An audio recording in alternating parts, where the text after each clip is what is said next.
In this lesson, we'll use drill and tap for turning.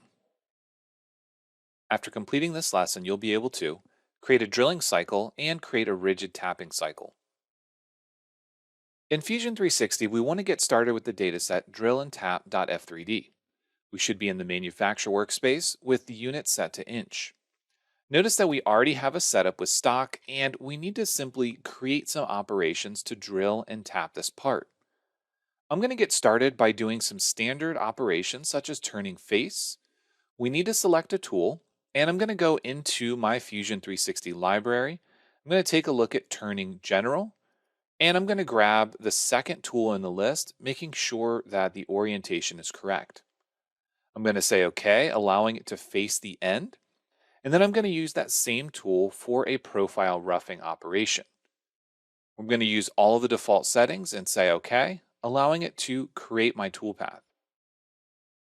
I'm not going to finish the outside, but now we're a little bit closer to the final shape. And what we can see here is that we're ready to drill and tap the end.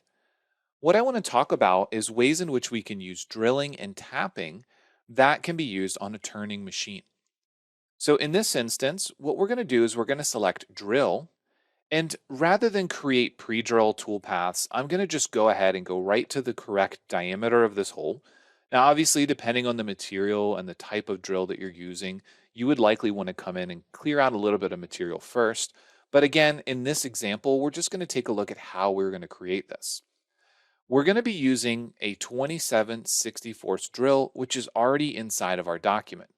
But I want to make sure that we use the edit tool operation and take a look at post processor.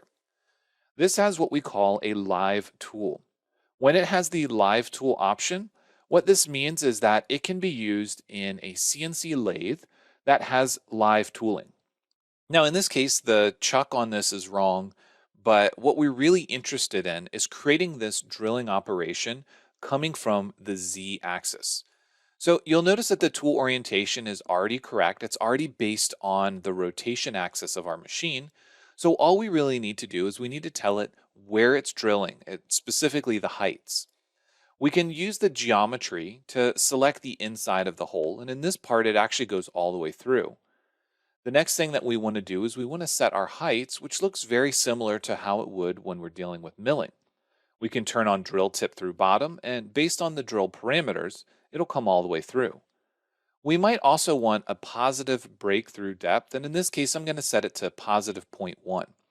Because we do have stock on the back side and we will be using a parting tool to get this off the rest of the stock, I want to make sure that the square portion of the drill, not the tapered end, is coming through at least the thickness of my parting tool. So I'm adding that 0.1. We can add as much as we need, but that ensures that I'm making a nice clean cut all the way to the center and we're not leaving a small remnant there.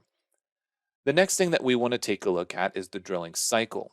Since we are dealing with a large drill going into a bore, I'm going to use the full retract option, which means that it's going to be packing a specific amount, in this case 0.105, and then it's going to come completely back out of the hole. So I'm going to say OK, and I'm going to take a look at this in simulation. I'm going to drag the cursor along the bottom. Notice it's making those pecks, and it's coming completely back out of the hole. This allows the chips to be ejected, especially since we are spinning and likely using some coolant. This will help make sure that we get a nice clean hole. And again, in reality, we would probably pre-drill this based on the specific tools that you're using, but I want to just do this with a single operation. So now we can take a look at creating a tapping operation. Once again, I'm going to go to drill. I'm going to select my tap, which is a 1/2 by 13. This is automatically going to change the cycle to tapping. We need to select the geometry. Now, if we want to tap the entire hole, let's go ahead and select that. And then we're going to move on to our heights. And again, we're going to allow it to go through the bottom.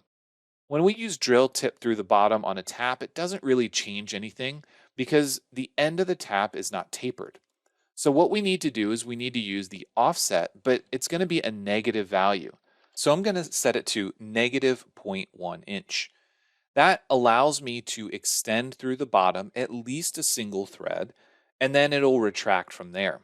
Now, if we want to change the tapping cycle or the dwelling, we can make those modifications just like a standard drilling or tapping cycle that we would use on a mill. Now that we have this tap created, we can simulate it, but remember that the hole size is going to be the minor diameter. So as we run the tap through, all it's going to do is make a larger hole than we would expect. Tapping this deep on a part is often going to be problematic. So again, we will have to make sure that we set our tapping cycle and our drilling cycles based on the geometry and the size of the tools that we're working with. From here, now that we have both of these operations set, let's go ahead and save this before moving on.